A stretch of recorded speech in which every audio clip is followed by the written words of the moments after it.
al libro de Mateo capítulo 1 y vamos a dar lectura verso 1, Mateo 1:1. Usted sabe, a medida que lo encuentra, lo invito a ponerse de pie en reverencia a la palabra de nuestro Dios. Libro de Mateo capítulo 1, versículo 1. Gracias por estar con nosotros. Que Dios los bendiga. La palabra de Dios dice, libro de la genealogía de Jesucristo, hijo de David, hijo de Abraham. Hoy vamos a meditar, hermano mío, en la importancia de la genealogía de Jesucristo. Hay lecciones para nosotros mientras la palabra de Dios nos detalla porque Cristo Jesús tenía que venir como hijo de Abraham, hijo de David. Quisiera que usted pueda prestar atención porque Dios en su gracia, mientras estudiamos estos 17 versículos durante esta noche, aprenderemos mucho acerca del rey que ha nacido como hijo de Abraham, como hijo de David. Y es el rey que está en nosotros y es el rey que no solamente es el rey, sino también nuestro Salvador. Ojalá usted pueda mirar esta noche la importancia de esta genealogía. Vamos a orar, que Dios nos ayude.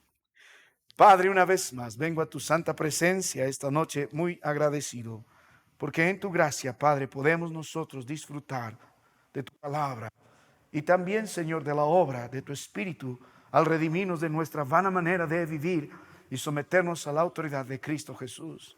Gracias, Padre, porque nosotros errantes, inmerecedores de todo bien, pecadores, Señor, gobernados por el pecado, por el mundo, por Satanás, Cristo Jesús vino a ser nuestro Rey. Él es mi Rey. Padre, quita todo vestigio de religión de nuestras vidas. Como se opusieron al Rey, estos días también se oponen al Rey. La religión hace énfasis donde no debe, detalla cosas donde no hay, menosprecia el señorío de Cristo Jesús. Por eso está el libro de Mateo. Ayúdanos a mirar al Rey, a creer en el Rey, a aceptar al Rey, a vivir en el Rey. Gracias por Cristo Jesús, Señor. Gracias por el Rey que ha nacido entre nosotros y murió por nosotros. A Él sea la gloria. Cristo te ruego. Amén. Hermanos, pueden ocupar sus lugares. El personaje central de todas las profecías del Antiguo Testamento es Cristo Jesús.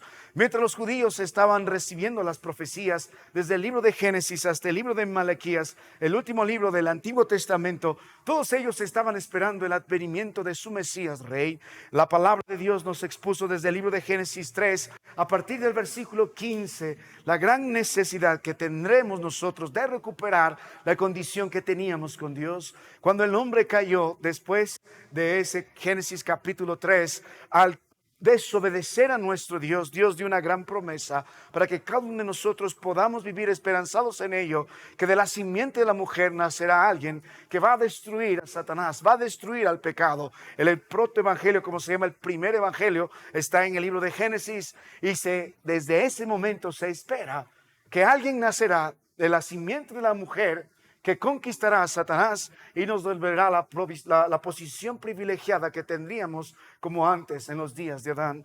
Y a lo largo del libro de Génesis y a lo largo del libro de Éxodo, a lo largo del Pentateuco, a lo largo de los otros libros que vendrán, hasta el libro de Malaquías, cada profeta que Dios levantó, cada promesa que Dios hizo, cada pacto que Dios hizo con Noé, con Abraham, con David, cada una de estas promesas va revelando algo acerca de este Señor, este gran Rey. El libro de todo el Antiguo Testamento nos menciona acerca de ello. Pero a pesar que tenemos detalles a lo largo de la palabra de nuestro Dios acerca de quién sería este Rey, de dónde vendría este Rey, cuál sería el lugar de su procedencia, qué haría por nosotros en la cruz del Calvario, como el libro de Isaías capítulo 53, como el libro de Miqueas profetizando el lugar de su nacimiento y de dónde vendría, de una virgen. A pesar de todos los detalles, los profetas del Antiguo Testamento, aunque entendían y estaban llenos, y aunque fueron salvos mirando por la fe a Cristo Jesús a través de la luz que ellos tenían, y a pesar de entender el sacrificio que Cristo tendría que hacer por nosotros en la cruz del Calvario, para que en ese perfecto sacrificio, en esa perfecta ofrenda, el perfecto sacerdote, nosotros seamos salvos, estos hombres entendían todo esto, pero nunca tuvieron los detalles que nosotros tenemos en los evangelios. Por eso aparece después de 400 años de silencio, cuando termina el libro de Malaquías, hablando acerca de aquel que vendría a profetizar el advenimiento del Rey, a preparar los caminos del Señor. El libro de Isaías 40 describe esto como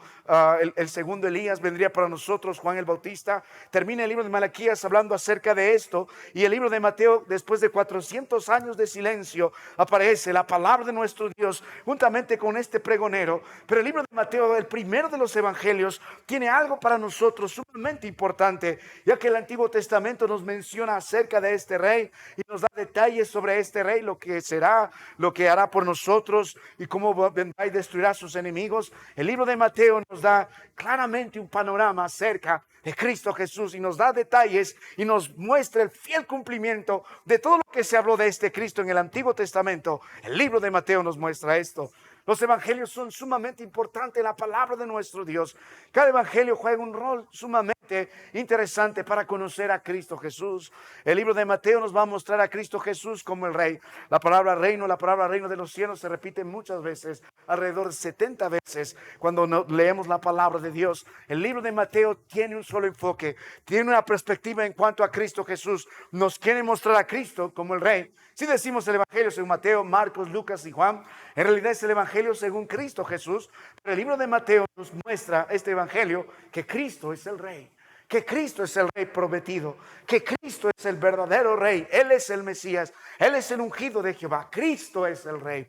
El libro de Juan nos va a mostrar a Cristo Jesús como el Hijo de Dios. El libro de Lucas nos va a mostrar a Cristo Jesús como el Hijo del Hombre, su otra naturaleza. Y el libro de Marcos, al igual que el libro de Isaías, nos mostrará a Cristo Jesús como el perfecto siervo. Estas 4 aristas acerca de Cristo Jesús son descritas claramente en una narrativa tan preciosa en la historia de Cristo, en el mensaje de Cristo, en las obras de Cristo y en el sacrificio de Cristo. Él es el Rey, Él es el Hijo de Dios, también es el Hijo del Hombre, pero también es el siervo. Oh, mi amado hermano, yo quisiera que usted siempre puede estar meditando en los evangelios. Volviendo al libro de Mateo. ¿Se ha apagado? ¿Otra vez? A ver, vamos a ver. No está todo prendido.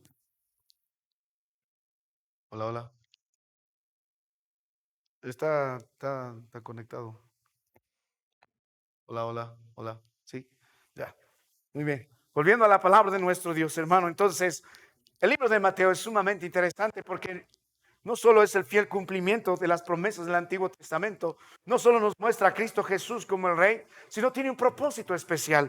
Dios usó un varón llamado Mateo. La palabra de Dios nos va a mostrar que también su nombre era conocido como Leví. Las Escrituras nos muestran en su momento cuando él llegó a conocer o fue conocido por Cristo Jesús. Aunque Mateo no se presenta a sí mismo como el autor, hay muchos vestigios de él. A veces habla en tercera persona, pero llega el momento en el que el hombre tiene que declararse que él es discípulo de Cristo Jesús a lo largo del libro de Mateo. Este fue un discípulo amado por el Señor. Conoces la historia del libro de Mateo, porque es importante entender esto, hermano, para entender el mensaje. Dios usó a hombres para escribir su palabra. La palabra es la palabra de Dios, pero usó a hombres en su contexto, en su razonamiento, en todo lo que ha dotado el Señor a estos hombres para escribir su palabra a través de su espíritu. Y Mateo es un discípulo, hermano, fue llamado por el Señor cuando él se encontraba sentado, ¿recuerdas? A la banca de los tributos. Él tenía una profesión anterior. ¿Recuerdas cuál es la profesión anterior de Mateo? ¿Era pescador o era un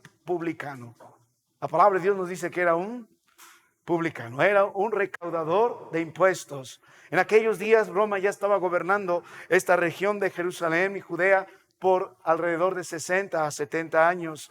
Y durante todo este tiempo ellos fueron sumamente inquisitivos en cobrar tributos del pueblo de Dios, especialmente de esta nación de Judea, de los que quedan del pueblo de Dios en estos instantes, los judíos. Y la idea del publicano era él ha sido puesto ahí para cobrar cierto monto por cierta región. Y la idea es esto: nosotros esperamos que tú nos des cierta cantidad, vayas, uses los medios que necesites, el Imperio Romano está contigo para cobrar los tributos de todas las personas hasta cierto monto. Y si tú logras recaudar esto y logras recaudar más, todo lo que recaudas extra, eso te pertenece a ti. Cada 5 años se volvieron a modificar los tributos. Así que los publicanos eran conocidos por ser crueles, cobradores, eran usureros, eran ávaros, porque querían cobrar más allá de lo que debían, porque la ganancia venía de ello. Así que eran ladrones, eran conocidos por todo ello y eran tildados, según la palabra de Dios, como traidores a la patria. Ponían a las rameras, ponían a los publicanos al mismo nivel, al mismo nivel. Mateo era un publicano, pero fue alcanzado por la gracia del Señor. Ahora estamos hablando del año 60 70 después de Cristo Jesús, cuando se escribe este libro. ¿Y hacia quiénes se escribió este libro? La palabra de Dios nos va a mostrar a lo largo de todo el libro de Mateo un sentido muy especial. Ningún otro evangelio como el libro de Mateo nos muestra la resistencia que Cristo Jesús tuvo mientras estuvo desarrollando su ministerio como rey. Su propio pueblo, la palabra de Dios nos dice, a los suyos vino y los suyos no lo recibieron.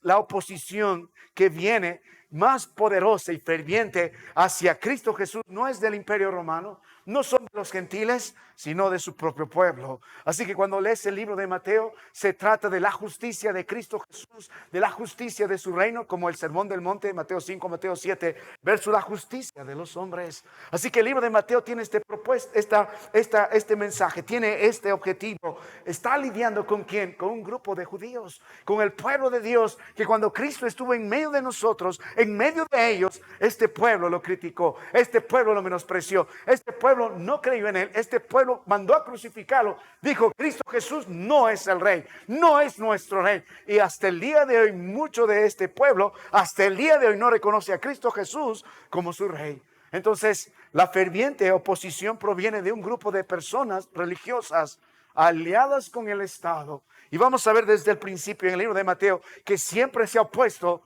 desde el nacimiento de Cristo Jesús, desde su aparición para formar su obra piadosa y rescatar a los suyos, y se jactaron en su muerte, pero serán derrotados después a través de su resurrección y la predicación de su evangelio. El grupo religioso tiene un solo mensaje: nosotros somos salvos al cumplir la ley, nosotros somos salvos a circuncidarnos, a tener cualidades morales, a guardar el día de reposo. Nosotros somos el siervo sufriente, no este hijo del hombre. El grupo religioso malinterpretó la palabra de Dios, agregó leyes a la palabra de Dios, se justificó al hacer obras conforme a la palabra de Dios, a su manera. Tergiversaron eso. Ellos hicieron el énfasis en lo externo. Cristo le dijo: ustedes son sepulcros blanqueados, a la verdad por fuera están bien, pero por dentro tienen todo tipo de maldad y podredumbre en sus corazones. Entonces Cristo enfrentó seriamente esta oposición. Menospreciaron su señorío, menospreciaron toda persona que involucraba a Cristo Jesús, menospreciaron todo mensaje suyo, toda obra suya. El libro de Mateo nos muestra cuán acérrima es la oposición de la religión a Cristo Jesús. ¿Sabe? El enemigo más grande en el libro de Mateo de la obra de Cristo Jesús es la oposición religiosa. La religión es un enemigo poderoso. La religión que enfatiza lo externo y no lo interno. La religión que gana salvación en obras y no en la obra de gracia es el enemigo de la palabra del Señor y el enemigo de Cristo. Entonces, volviendo a las Escrituras, el libro de Mateo tiene este propósito. Tiene el propósito de mostrar delante de los judíos que Cristo Jesús es el Rey. ¿Y cómo nos sirve eso a nosotros? En gran manera, hermano mío. El día que usted y yo vivimos un mundo lleno de religión. Todos dicen ser cristianos, pero ponen el énfasis en lo externo, ponen el énfasis en las obras externas. Pero mire su vida, su estilo de vida no evidencia que Cristo Jesús es el Rey. Solo para darle una perspectiva y luego entrar al mensaje. Mire el libro de Mateo capítulo 7, la palabra del Señor dice al finalizar el poderoso sermón del monte. Hay 5 sermones que se registran en el libro de Mateo, pero el libro de Mateo capítulo 7, note la palabra del Señor al final, en el versículo, vamos del verso 21, muy conocido. No todo el que me dice Señor, Señor entrará en el reino de los cielos, ¿ve? Sino el que hace la voluntad de mi Padre que está en los cielos. Muchos me dirán en aquel día: Señor, Señor, ¿no profetizamos en tu nombre y en tu nombre echamos fuera demonios y en tu nombre hicimos muchos milagros? Y entonces les declararé: nunca os conocí, apartados de mí, hacedores de maldad. El punto es ese. La religión es esa. Tratan de justificar su vida y su salvación a través de sus obras, pero no evidencia una nueva senda, no evidencia el que ama la palabra de Dios, no evidencia frutos dignos de arrepentimiento. Tienen una vida llevada por la hipocresía, una cosa delante de los demás y de los hombres, otra cosa delante de Dios. Aún su vida no ha cambiado, aún jactan de todo, pero Dios dice: no los conozco, apartados de mí, hacedores de maldad. No es porque me dice Señor, Señor entrará en el reino de los cielos, sino Cristo debe ser el Rey en nuestros corazones. ¿Recuerdas el mensaje que estábamos viendo en el libro de Ruth? Cuando se escribió este libro de Ruth en los días que los jueces gobernaban, es el contexto donde se desarrolla los acontecimientos de este libro precioso de Ruth. No había rey en Israel y no había rey en el corazón de cada uno de ellos. Por eso cada uno hacía lo que bien quería. Cuando la palabra de Dios no es nuestra regla de fe y de práctica, y cuando no hay temor de vivir delante de un rey como es Cristo Jesús, entonces cada uno hará lo que bien le parece. Y la vida en el libro de los jueces es de mal en peor, de mal en peor, de mal en peor. Por eso dolor, angustia, miseria, consecuencias del pecado. Por eso cosas inimaginables, pecados tan aberrantes que es un círculo vicioso en total descendencia de manera espiral, que uno puede llegar a pensar cómo puede suceder eso. Cuando uno deja la palabra de Dios y se aparta del rey, Cristo no es el rey en sus corazones, lo que viene a continuación es abrigar maldad, es abrigar mentira y terminas tan bajo, hermano, en pecados tan graves, en una vida tan separada, tan llena de tinieblas, como sucedió en la vida de los jueces. Volviendo a la palabra de nuestro Dios, ahora note el libro de Mateo, capítulo 1, verso 1. ¿Cómo se escribiría entonces si queremos nosotros mostrar que Cristo Jesús es el Rey a un grupo de personas religiosas? ¿Cómo nosotros introduciríamos el mensaje de que Cristo Jesús es el Rey delante de muchos de nosotros en nuestros días? Estamos a punto de celebrar Navidad y muchos que lo harán en su hogar, vendrán visitas, compartirán un tiempo, pero el punto es poner el énfasis donde Dios quiere poner el énfasis, en la palabra de Dios. La idea es entender esto como Dios quiere que podamos entender esto. Bien, sabemos que el 25 de diciembre no nació Cristo Jesús, esto forma parte del calendario, se unieron unas y otras fechas, hay mucha historia en todo ello, pero hay algo interesante en todo esto. Es un acontecimiento, sí, sumamente importante, pero que debemos entenderlo bajo la palabra de Dios. Si pones el nacimiento de Cristo y pones la historia del Calvario, verás que en el libro de Mateo tienes más de 8 o 9 versículos que hablan del nacimiento de Cristo. Nada más. El libro de Lucas, algunos otros versículos, pero si solo Mateo y Lucas hablan del nacimiento de Cristo, Marcos y Juan no. En cambio, cuando hablas de la cruz del Calvario, más de 400 versículos en Mateo, Marcos, Lucas y Juan. ¿Ve? El énfasis, ¿dónde está? En el sacrificio de Cristo por nosotros en la cruz del Calvario. Cuando vemos las películas estos días, cuando vemos las historias y algunos villancicos que por ahí también se pueden cantar, incluso alguna vez lo hemos cantado, ponen detalles que no hay en la palabra de Dios. Hay películas que hablan de detalles que no hay de la palabra de Dios, paralelamente al libro de Mateo, unas décadas después se escribirá el protoevangelio de Santiago, y según esto obviamente es un libro no inspirado por el Señor, pero es un libro que cuenta la historia de María desde su niñez y la historia de Jesucristo durante su niñez y ese tiempo de 18 años que no sabemos qué pasó, pero son detalles que no están en la palabra de Dios. Son detalles sensacionalistas que no están en las Escrituras. Entonces, cuando nosotros queremos entender el nacimiento de Cristo, tenemos que hacerlo en función a la palabra de Dios, poniendo el énfasis donde debemos ponerle, en la cruz del Calvario. Qué bueno que nació Cristo para convertirse en un poderoso Salvador, y por eso su nombre es Jesús, porque Él salvará al pueblo de sus pecados. Pero vamos a empezar una serie de mensajes que quisiera que no pueda perder la atención. Entonces, ¿cómo introduciríamos a Cristo como el Rey? ¿Cómo empieza el Nuevo Testamento mostrándonos a Cristo después de entender todo lo que habló acerca de Cristo el Antiguo Testamento? El libro de Evangelios de Mateo es poderoso por ello. Note el verso 1. Empieza con libro de la genealogía de Jesucristo, hijo de David, hijo de Abraham. Qué interesante la manera en que la palabra de Dios introduce a Cristo Jesús como el Rey. Si queremos probar que Cristo Jesús es el Rey de los judíos y es el Rey de cada uno de nosotros, hay algo que usted y yo debemos entender. Hay muchos hombres con muchas doctrinas, con muchas religiones, con muchas iglesias, dentro de las iglesias bautistas también, que creen en un Rey que no está estipulado en la palabra de Dios, que creen en un Cristo que no está en la Biblia. Cuando nosotros queremos conocer a Cristo Jesús, es importante porque vamos a conocer la verdad y la verdad nos hará libres.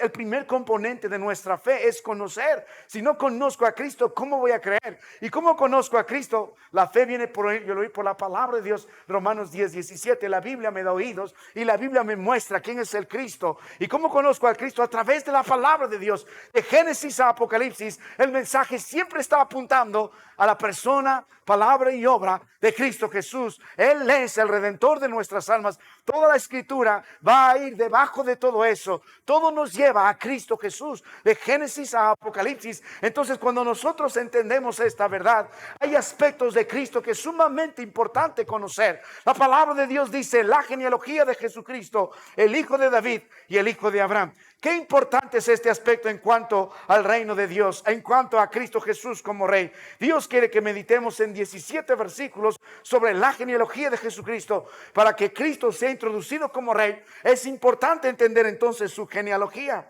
Cuando hablamos la palabra libros aquí, es una colección de libros, la palabra es biblos ahí, y hablamos de genealogía, estamos hablando del origen de. Entonces, Dios quiere que entendamos algo para conocer a Cristo como el Rey, el origen de.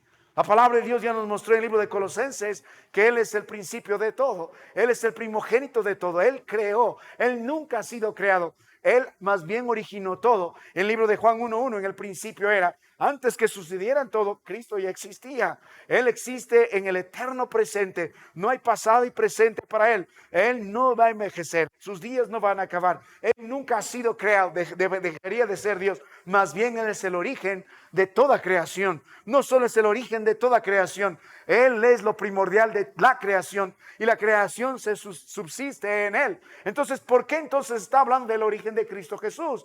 Pero hay algo importante aquí. Porque estamos viendo a Cristo Jesús como el Rey. Si bien sabemos que el Cristo existió desde antes de la creación y originó toda la creación, dentro de la gracia del Señor, en la mente de nuestro Dios, este Dios diseñó todo este plan perfecto de la redención con el Padre y a través del Espíritu Santo. El Padre en su gracia diseñó este plan perfecto de la redención. El Hijo Jesús, su Hijo amado, fue el protagonista de este plan, y el Espíritu Santo es el que ejecuta el plan en la vida de cada uno de nosotros, este plan de redención. Entonces, cuando volvemos al libro de Mateo capítulo 1, en el verso 1, hay algo que usted y yo debemos entender, para que los judíos puedan entender, para que cada hombre religioso también este día pueda entender que no quiere un Cristo de mentiras, que no quiere a un rey y tratar a Cristo Jesús como si fuera su rey. O sea, es decir, ustedes tratar de acomodar a Cristo a sus vidas, a sus deseos, a sus pasiones o a sus caminos, a sus pensamientos. No, el punto de que Cristo es nuestro Rey es que vamos a someternos a Él. Él nos compró con su sangre preciosa. Ya no reina el pecado, ya no reina el mundo, ya no reina Satanás. Cristo Jesús es el Rey. Entonces, para que ellos entiendan, aquí hay algo importante. Cuando la palabra de Dios habla del origen de Jesucristo, nos muestra dos personajes. Dice, el hijo de David y el hijo de Abraham. Para que Cristo nazca entre nosotros, tenía que tener estas credenciales. Tenía que ser el hijo de David y tenía que ser el hijo de Abraham. ¿Qué es lo que el Señor nos quiere mostrar con la genealogía de Jesucristo? Antes de entrar a los detalles de hijo de David, hijo de Abraham, ¿por qué es importante en este contexto la genealogía? Para los judíos, la genealogía era importante para dos asuntos. Lo va a ver en el libro de Esdras, lo va a ver en otra porción de las Escrituras esto. Pero en primer lugar, importante porque tenías que participar dentro de la alabanza, dentro de la adoración, dentro de todo lo que concierne en cuanto a toda actividad dentro del templo de Dios o dentro del tabernáculo. Tú tenías que probar tu genealogía. Solamente los levitas que probaban su genealogía, por ejemplo, después del cautiverio, en el libro de Esdras, podemos ver que los levitas que probaban su genealogía, ellos guardaban su genealogía. Era importante para ellos su genealogía. Era importante para ellos saber padre de quién fue su padre y su abuelo, y etcétera, etcétera. Todo ese árbol genealógico era importante para que los levitas puedan participar en todo lo que le concierne su trabajo dentro de la casa de Dios. Era sumamente importante para los judíos. Hasta este instante que estamos viendo el Evangelio de Mateo, era importante, era sumamente importante la genealogía, especialmente para los levitas. Pero otra cosa, para todo el pueblo también era importante la genealogía. ¿Por qué? Cuando Dios introdujo a su pueblo a la tierra que fluye leche y miel, y Canaán, los dividió y les dio a cada tribu una porción, para que cada uno de ellos mantenga esa porción. No quería que la tribu de, por ejemplo, de Benjamín viva en los territorios de la tribu de Judá. Aunque habían transferencias, aunque compraba uno de una tribu terreno de otra tribu, cada cierto tiempo se remitía todo. Cada uno tiene que volver a su territorio. Tenían que mantener sus territorios. Y para que mantengan sus territorios en la heredad, tenían que comprobar su genealogía. Era sumamente importante. Entonces, el Señor está mostrando algo aquí para los judíos. En su mente esto es sumamente importante. Ustedes tienen que entender que Jesucristo viene de esta genealogía, de hijo de David, hijo de Abraham, Ambos van a tener promesas especiales con el Señor. De Abraham, la palabra de Dios le va a mostrarnos más adelante, vamos a ver con un poco más detalle. Va a mostrar una promesa que hizo en Génesis 12. Lea cuando tenga tiempo, va a repetirlo más adelante. Va a mostrar esta promesa que de su simiente van a ser este Salvador. Y que a través de este Salvador, todas las naciones van a ser benditas. Y cuando llegas al tiempo de David, si usted lee la palabra de Dios en 2 Samuel 7, la promesa o 1 Samuel 7, cuando Dios hace la promesa a este varón de que de su simiente nacerá un rey, que será firme. Entonces, mientras Dios promete a Abraham que de su simiente nacerá este Mesías, este Salvador, y promete a David que será un rey, es importante para entender esto. Porque los derechos de Cristo Jesús al trono de David están expuestos en el libro de Mateo. Ahora, cuando usted ve el libro de Lucas capítulo 23, del verso 23 al verso 38, hay otra genealogía. Tenemos dos genealogías en el libro. Cada uno están presentando el nacimiento de Cristo y ambos presentan las genealogías. Cuando tenga tiempo, léalo con detalle. Por razón de tiempo no voy a ir allí. Pero ¿cuál es la diferencia entre estas dos genealogías? ¿Por qué es importante entender estas dos genealogías? La otra viene desde Jesucristo hasta Adán. Se registra esto, es importante. Mientras en el libro de Mateo tenemos de manera ascendente, vemos de Abraham engendró a Isaac, de manera descendente Abraham va descendiendo hasta que Abraham engendró a Isaac, Isaac a Jacob, Judá, etcétera, verso tras verso, hasta que llegamos verso 16, y Jacob engendró a José, marido de María, de la cual Jesús nació, llamado de Cristo. Esta genealogía viene por el lado de José. Si en estos días seguirían el linaje en el trono, el rey sería José. No ha perdido ese vínculo desde Abraham hasta José, pasando por todas las etapas del pueblo de Dios. Desde Abraham hasta José, pasando los días que se establecieron en la tierra, los días que empezó la monarquía, hasta los días que volvieron después del cautiverio, 70 años, hasta estos días, este vínculo no se ha soltado, desde Abraham hasta José. José tenía el derecho a ser el rey en estos instantes. Algo que ustedes ven paralelamente, una de las razones por la que Herodes odiaba tanto el linaje de Cristo Jesús era esto. Herodes era edomita y su sangre no era real. Él era un usurpador al trono. Ahora, cuando vuelves a la palabra de Dios, el libro de Lucas, a partir del capítulo 3, del 23 al 38, está mostrando la genealogía de una manera diferente. Mientras esta es descendente, la otra es ascendente. Y el punto de esto corresponde con el linaje de María. Por un lado ves a Cristo Jesús en sus derechos de rey, y al otro lado ves a Cristo Jesús en este linaje que forma parte de la promesa de Dios desde Génesis 3:15 de su humanidad. Y lo que Lucas presenta es el Hijo del Hombre.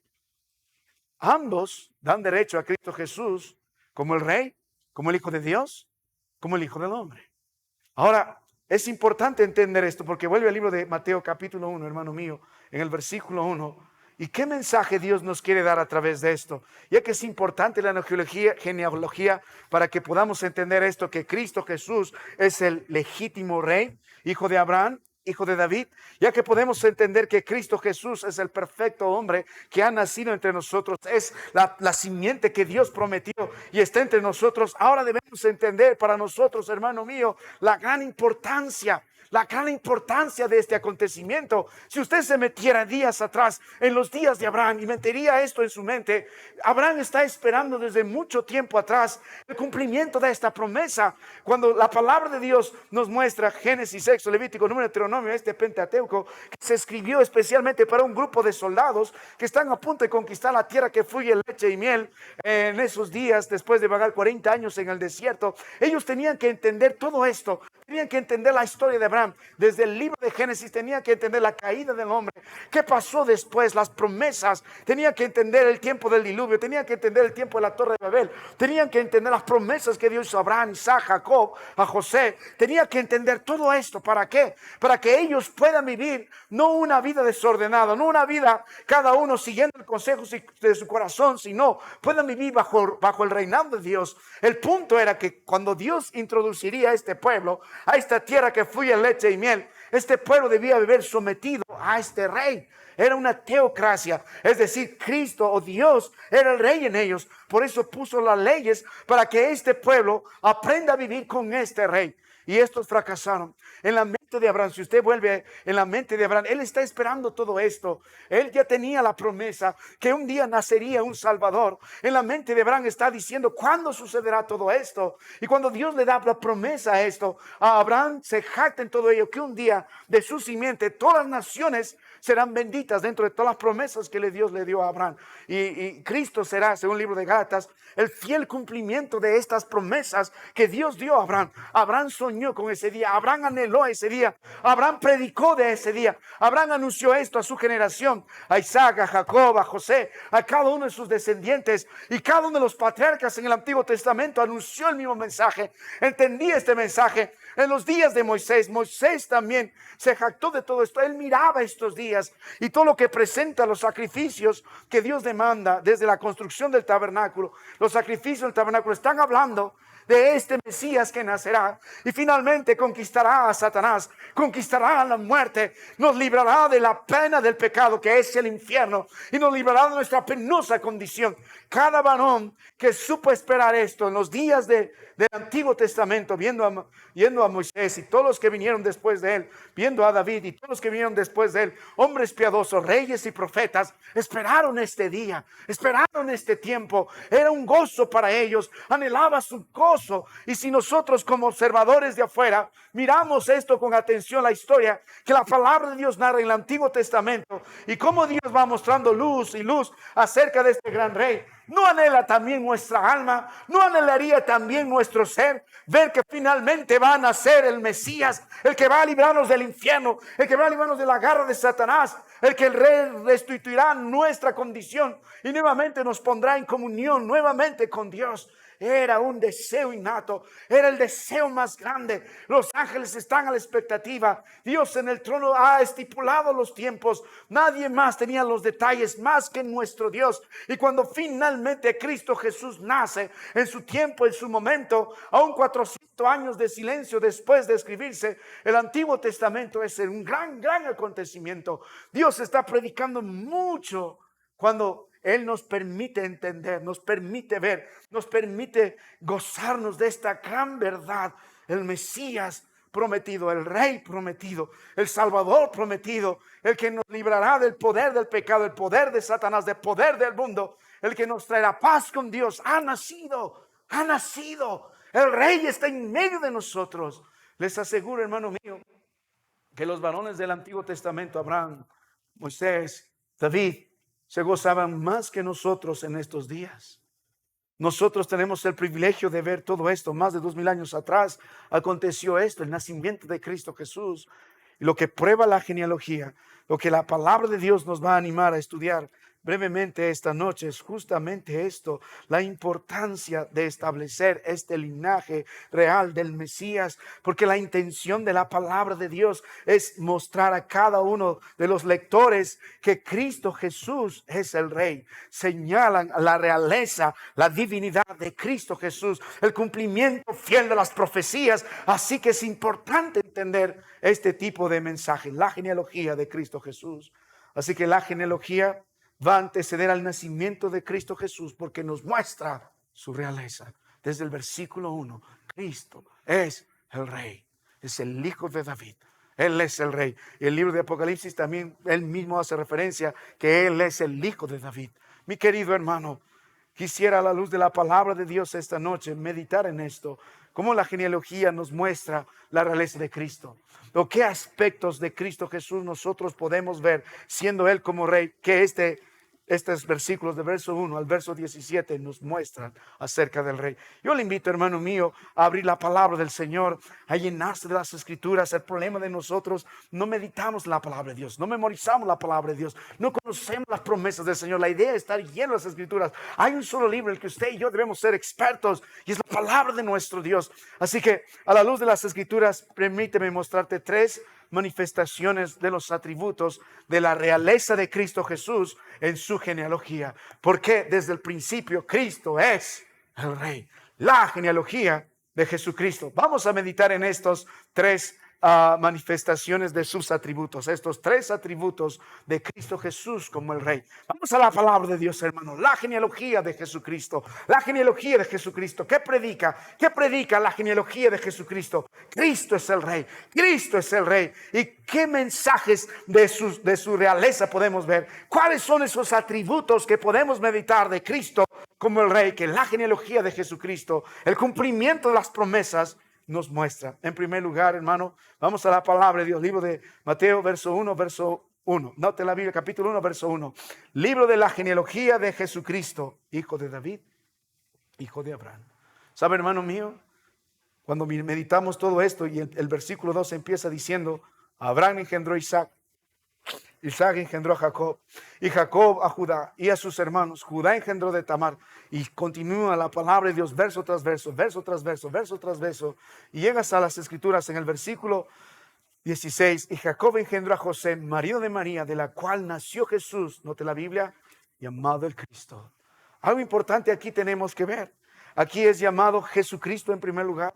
Luego podrá ver que es llamado Hijo de. Luego va a ver que es llamado Cristo. Y luego vamos a ver que es llamado Jesús. Cada uno de estos nombres de nuestro precioso Salvador está predicando algo. En su momento, cuando el Señor habla el libro de Jesucristo, está juntando dos nombres poderosos. Jesús significa Él es el Mesías. Él es el ungido. Viene del Antiguo Testamento. En el Antiguo Testamento, en el hebreo, se escribió el nombre Josué, que significa de Jehová es la salvación. En el Nuevo Testamento, el nombre en el Nuevo Testamento es el mismo que el Antiguo Testamento, pero se dice Jesús, que simboliza lo mismo, de Jehová es la salvación. El nombre Jesús está predicando, Él es el Salvador. El nombre Cristo está predicando, Él es el Mesías. Él es el que se había prometido. Por eso se dice no solo el libro de Jesús, la genealogía de Jesús, sino dice la genealogía de Jesucristo. Y la palabra de Dios por eso termina diciendo el verso 16, llamado el Cristo. Él es el Cristo. Y note la palabra de Dios, el verso 17 al final, hasta Cristo. Entonces, tiene un enfoque especial la genealogía de Jesucristo.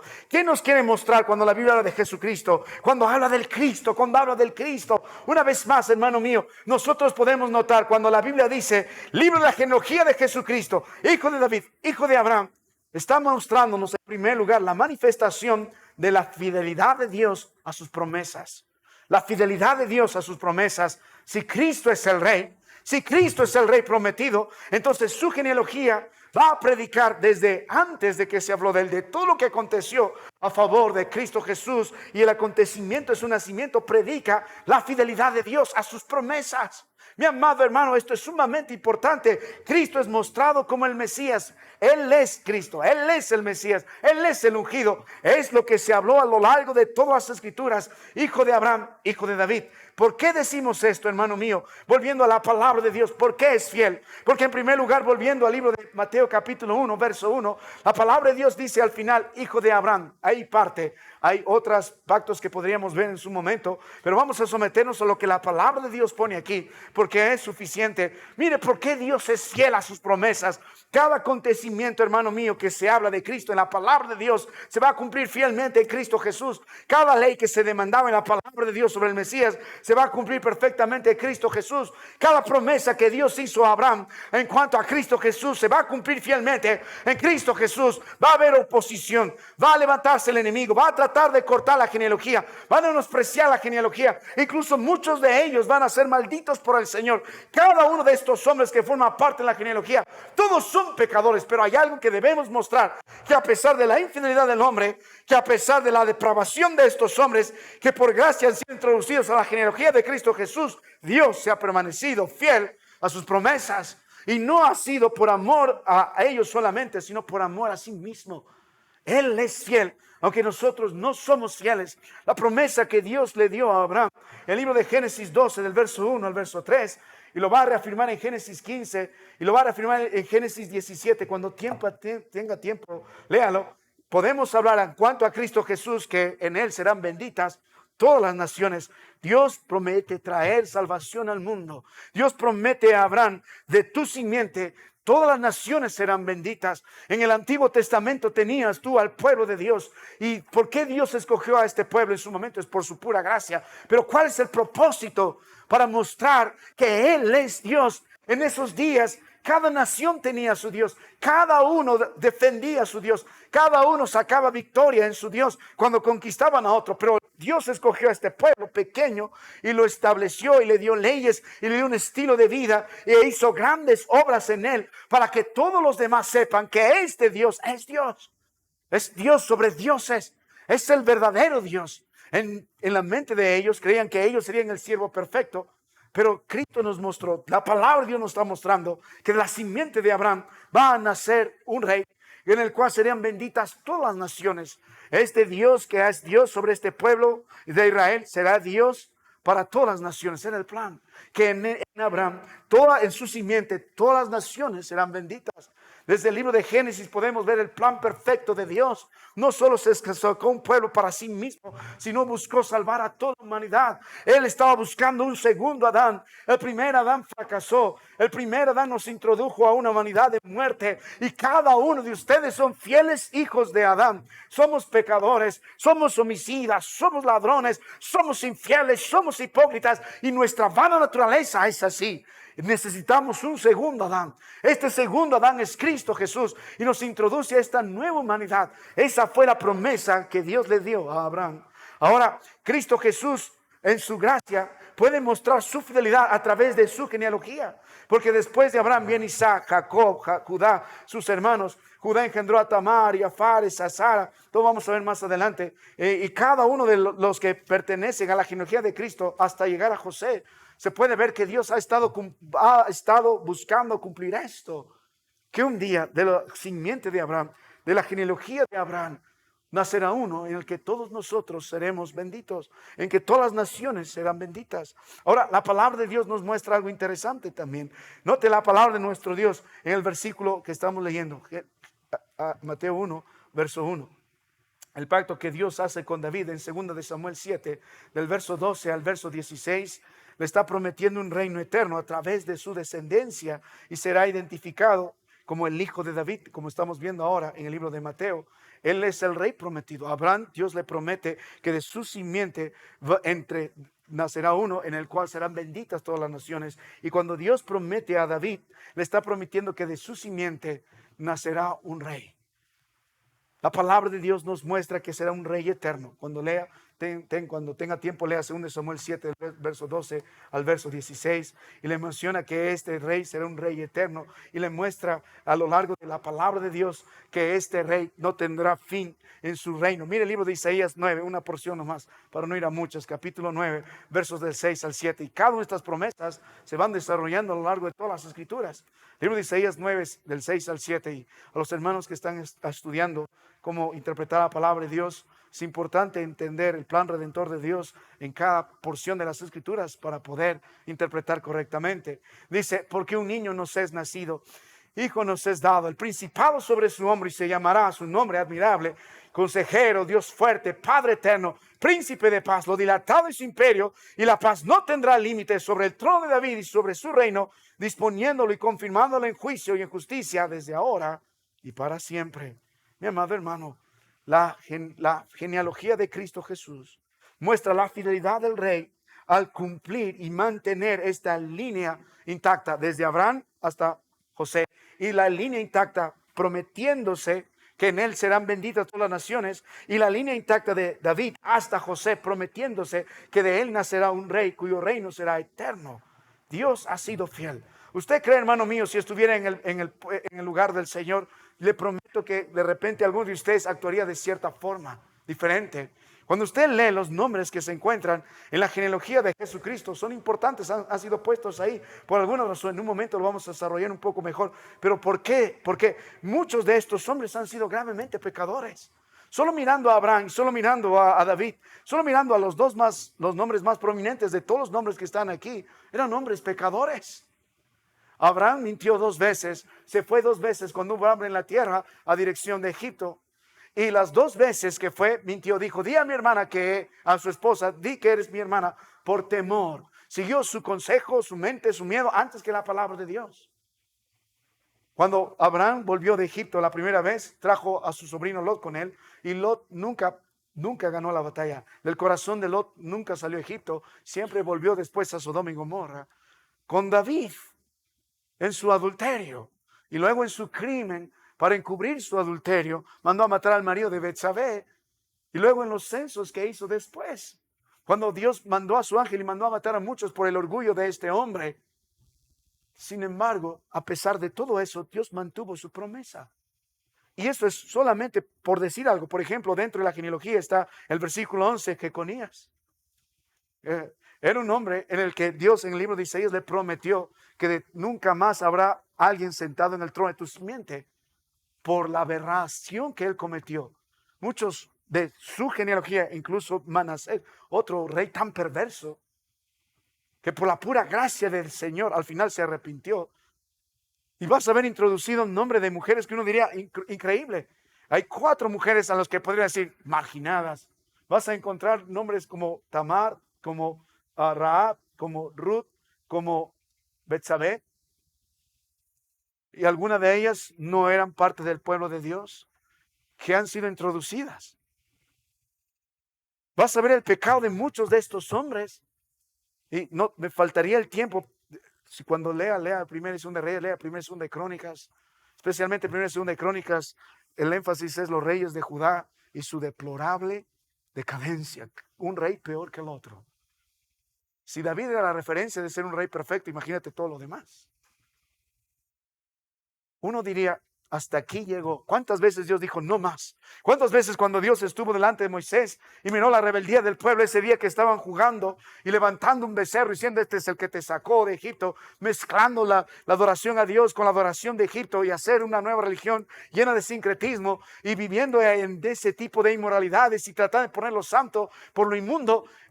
Dios dijo, lo voy a raer y haré de ti una nación nueva, más poderosa que esta. ¿Cuántas veces Dios no desató en ira? ¿Cuántas veces Dios no mandó a matar a todo su pueblo? ¿Cuántas veces Dios no quiso al ver las borracheras, al ver las fornicaciones, la idolatría, el adulterio, la inmundicia de su pueblo, la manera que se aprobó? ¿Cuántas veces probaron la paciencia de Dios en el desierto, en la tierra que fluye leche y miel? Y aún cuando Dios los desterró, Dios tuvo misericordia de este pueblo, permitiendo que pueda regresar. Sin embargo, Dios fue más fiel a su promesa. Dios fue fiel. El rey que nació, su genealogía predica su fidelidad a su promesa. Él es fiel. Él ha sido fiel. Se predica la paciencia de Dios en el cumplimiento de sus promesas. Él le prometió a Abraham y lo cumplió. Él lo prometió a David y lo cumplió. Estas promesas han sido incondicionales.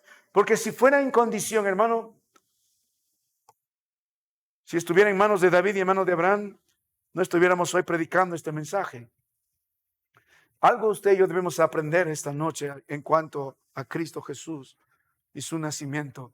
Predica la fidelidad de Él. Él es Rey. Ha sido fiel a sí mismo, por amor a sí mismo, no porque usted y yo lo merecemos. Y esta fidelidad de nuestro Dios sigue siendo. Hermano, cada uno de ustedes ha de tener una genealogía. La palabra de Dios nos va a mostrar en las Escrituras, por ejemplo, como Pablo tuvo 2 hijos en el Señor, hablando de Tito y Timoteo. Estos luego establecieron ancianos, y la idea es esto, en el Señor. Ahora, hablando espiritualmente, pero hablando también de una manera material o física como nosotros, cada uno de ustedes, su herencia más grande debe ser el Señor. Pero verán, a veces padre es fiel, hijo infiel, a veces padre infiel y directamente hijo infiel. Pero a pesar de todo eso, Dios ha tenido misericordia de nosotros hasta este día. Pudo habernos raernos antes de que podamos nacer, pudo haber destruido nuestra generación, pero Dios por su gracia no. Y aún nos permite engendrarnos en el Señor unos a otros. Él siendo fiel a sí mismo, Él siendo fiel a sus promesas. ¿Qué espera de nosotros el Señor cuando entendamos su fidelidad? Debemos dar gracias al Señor, porque a pesar que el hombre no ha sido fiel, Dios sí ha sido fiel. Por más deplorable que ha sido la condición de cada uno de estos partes de la genealogía del Señor, Dios ha sido fiel. Aún luchando contra su propia ira, Dios ha sido fiel a su promesa de mandarnos un Salvador, de nacer entre nosotros un Rey, el Mesías, el Cristo, Jesucristo, en quien no hay otro nombre en el que podamos ser salvos. ¿No debemos dar gracias a Dios por eso? Tenemos un Cristo que es fiel. Mi amado hermano, vuelva a la palabra de nuestro Dios. Vuelva a las Escrituras y quiero mostrarle algo más. Libro de Lucas, capítulo 1, verso 32 y verso 33. La palabra de Dios dice: este será grande y será llamado Hijo del Altísimo, y el Señor Dios le dará el trono de David su padre, y reinará sobre la casa de Jacob para siempre, y su reino no tendrá fin. La fidelidad de Dios no acaba solamente con llegar hasta ser hijo de José, sino que la fidelidad de Dios más bien continúa, se hace palpable, se hace real. Dios ha sido fiel, fiel a sus promesas, fiel a sus pactos. Ahora este Cristo Jesús sigue siendo fiel. Él seguirá siendo fiel para siempre. En el libro de Apocalipsis le conoces como el fiel, el testigo fiel. Mi amado hermano, ¿cómo corresponderíamos nosotros a la fidelidad de nuestro Dios?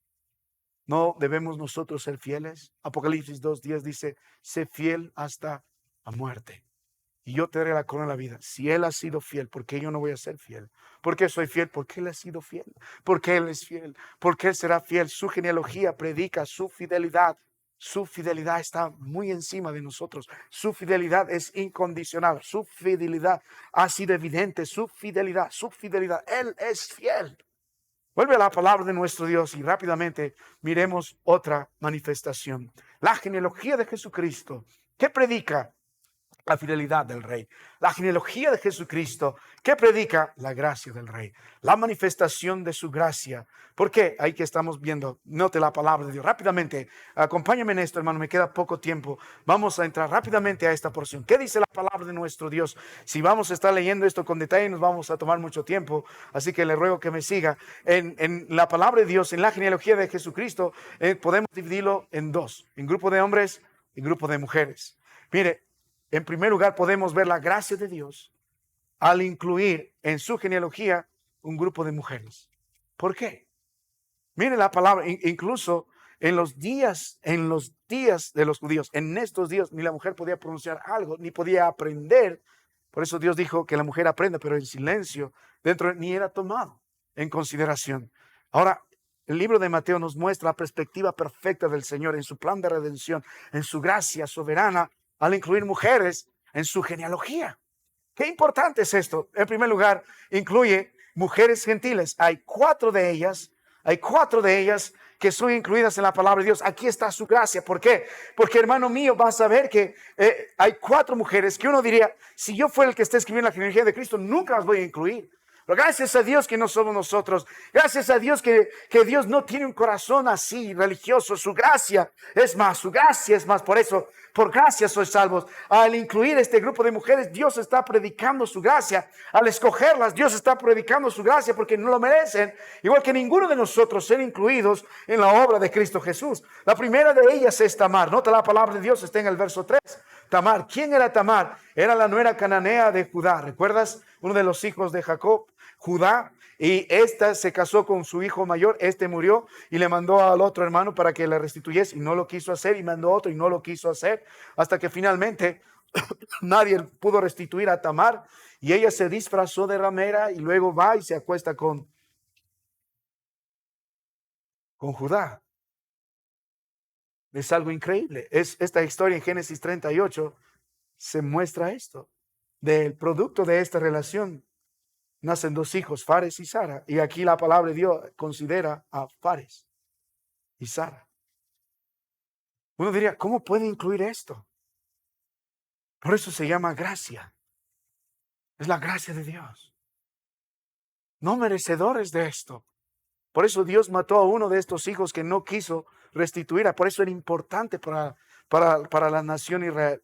Entender esto de la genealogía era importante.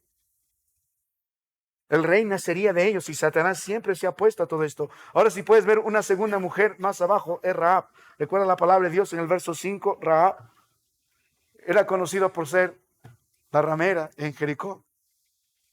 Ella creyó en Cristo Jesús, al mensaje que dieron los hombres espías al saber que pronto sería destruido, y por fe luego fue introducida como proselita, vamos a ver, alguien que era proselito, alguien que entraba al pueblo judío, pero mirando al Señor. Y la gracia de Dios nos muestra que Dios salvó la vida de Rahab, salvó la vida de su familia y la colocó en la línea mesiánica. ¿No ve la gracia de Dios? ¿No ve la gracia de Dios? Ahora viene otra mujer más abajo que es Ruth, la moabita, en el versículo 5. Salmón engendró a Rahab a Boz, y de Boz engendró de Ruth a Obed, y de Obed a Isaí. Hemos meditado en Ruth.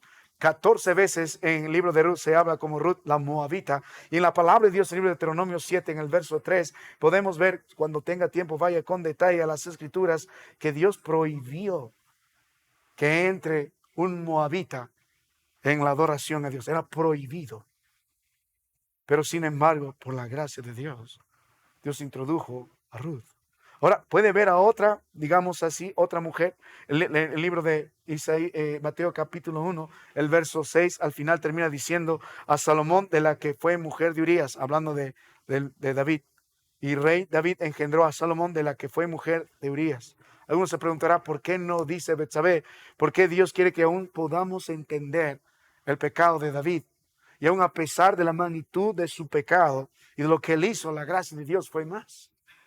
Al introducir de Betsabé, la mujer que fue de Urías, ahí recordamos su adulterio, ahí recordamos su crimen, pero sin embargo, ella está dentro de la genealogía. No puede ver la gracia de Dios. No puede ver la gracia de Dios. Ahora, si vuelve a las escrituras nuevamente, vuelve a la palabra de nuestro Dios, al libro de Mateo 9, en el capítulo 1, en el versículo 16, y Jacob engendró a José, marido de María, de la cual nació Jesús. Y en Lucas 3 hemos visto la genealogía de María. Dios escogió en su gracia a una mujer bastante joven. No sabemos si entendía la palabra de Dios, pero Dios en su gracia le escogió a ella. Y María entendió algo.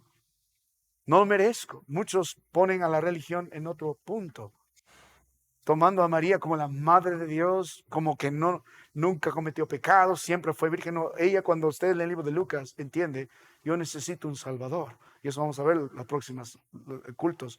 Igual que José, yo necesito un Salvador. Y es Cristo Jesús, es el Rey. Ahora, cuando meditamos en estas grandes verdades, hermano, lo que la gracia de Dios predica al introducir a este grupo de mujeres gentiles, a pesar de todo ese contexto tan perverso que rodea, podemos ver en primer lugar que la gracia de Dios predica que no hay distinción entre judío y gentil. Por eso el evangelio no importa si es judío, no importa si es griego, no importa si es gentil. El evangelio es para todo, manifestando el cumplimiento de Dios. Sabrán que en él serán benditas todas las naciones. La gracia de Dios también desaparece la barrera entre hombre y mujer. Dios creó a hombre y mujer, los hizo iguales delante del Señor en su amor. Dios derramó su sangre por ambos en la cruz del Calvario y los hizo diferentes para que cada uno tenga un rol diferente en la familia, en la iglesia y en el plan redentor. Y en medio de la genealogía, la mujer que han sido introducidas juega un papel importante, empezando desde Tamar y terminando en María. La gracia de Dios predica eso. El valor de la vida y del alma del varón y la mujer para el Señor son iguales. Estas mujeres que se ponen un trapo verde y que están influenciando, y este mensaje viene de Satanás desde Génesis 3, el corazón de muchas de ustedes está predicando un rol que no les compete. Está predicando de empoderarse en circunstancias, en argumentos que están fuera del plan de Dios, poniendo todo solo en lo material, poniendo todo solo en lo externo, poniendo todo en sí misma y yendo en contra del plan de Dios, yendo en contra de la familia, yendo en contra del matrimonio, yendo en contra del rol que del plan de Dios estableció para la mujer desde el principio. Pero ven la gracia de Dios, la gracia de Dios. La gracia de Dios también, al desaparecer la barrera entre los pecadores y hacerlos santos por la pura gracia de Dios, aún la Rahab puedes ver en ese contexto viviendo en Jericó. De por sí Jericó es anatema para el Señor. Todo lo que está ahí es inmundo por toda la idolatría, por todo el desenfreno que había, por toda la violencia que había. Dios quiso raer a Jericó y usó al pueblo de Dios para hacer todo eso. Pero sin embargo, Dios en su gracia sacó a Rahab y su familia ahí. ¿Por qué? Porque ella miró por la fe a este rey. Por la fe.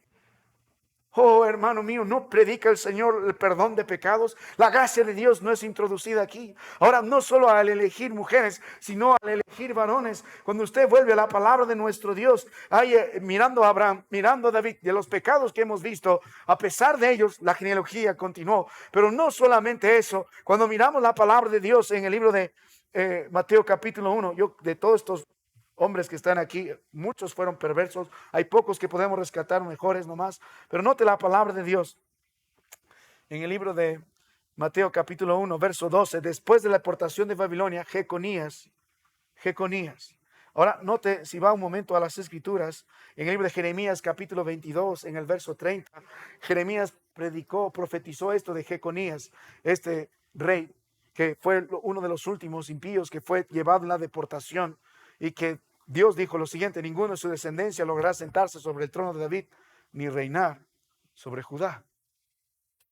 Pero sin embargo está escrito aquí.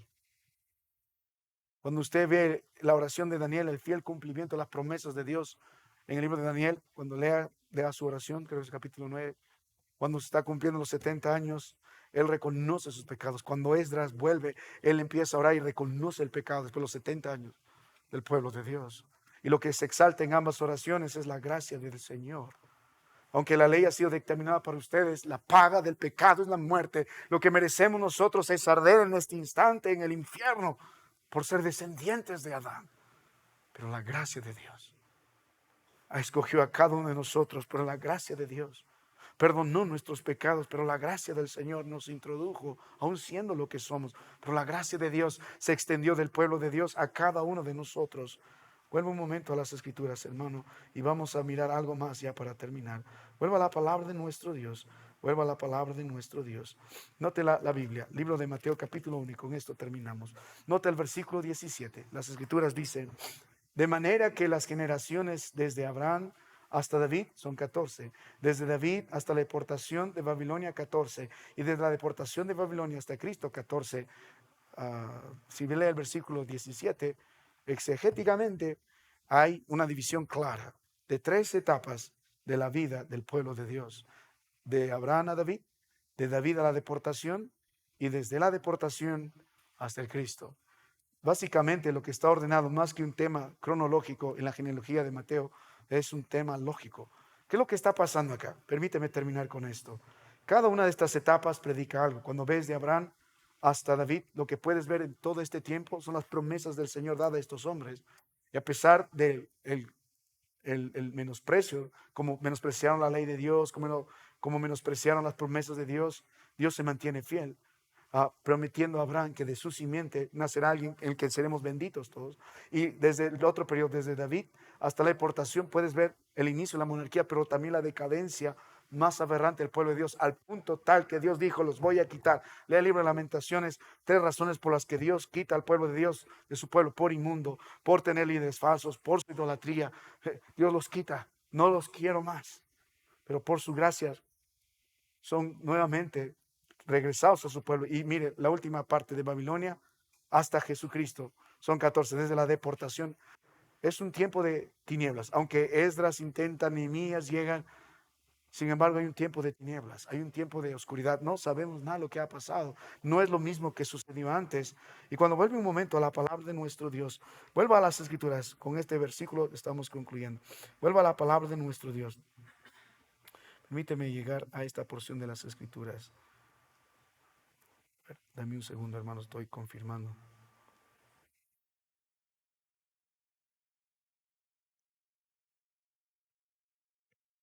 Mire la palabra de Dios en el libro de Juan, capítulo 1, en el verso 9. Dice: aquella luz verdadera alumbra a todo hombre, venía a este mundo.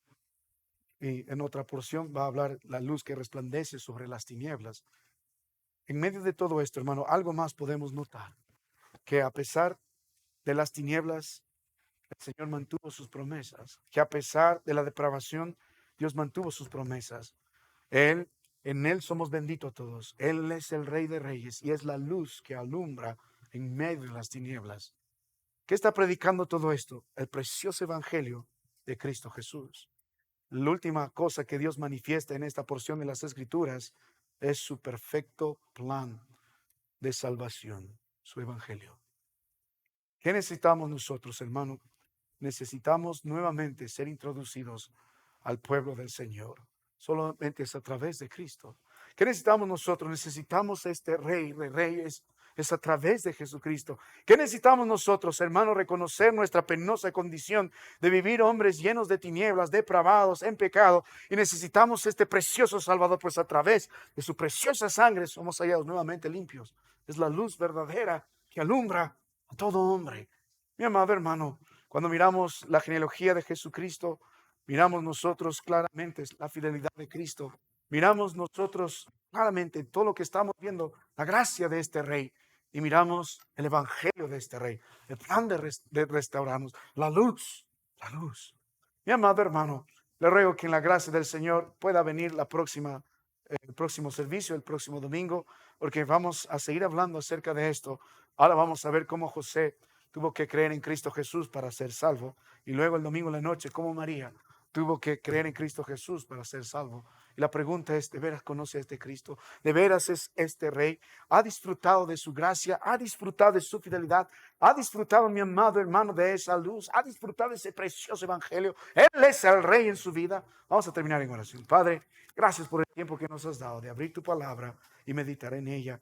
Te ruego de todo corazón, Señor, que obres en la vida de nosotros. Gracias por Cristo, gracias por el Rey, gracias por su fidelidad, gracias por su gracia, gracias por su evangelio. Es la luz, es la luz, es la luz. Resplandece en nuestras vidas. Gracias porque has cumplido tu promesa fielmente, Padre. Gracias porque podemos ver quién es Cristo y qué hizo por nosotros. Gracias por ese Rey a quien nos sometemos. En Cristo, bendícenos. Amén.